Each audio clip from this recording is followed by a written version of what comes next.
սեպտեմբերի 21-ի ունեցած իմ ելույթում ասել են, որ մեր եղբայրները ընկել են, որ Հայաստանի Հանրապետությունը ոտքի կանգնի եւ Հայաստանի Հանրապետությունը ոտքի է կանգնում եւ կարող եմ ասել ինչ է ոտքի կանգնում, ոտքի է կանգնել որպես միջազգային հանրության պատասխանատու մասնակից, որպես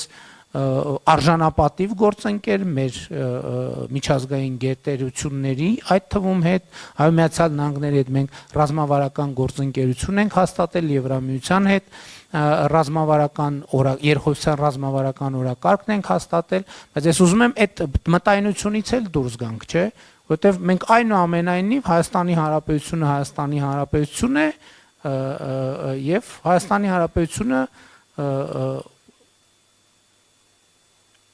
իր ամբիցիաները իր չափով պետք է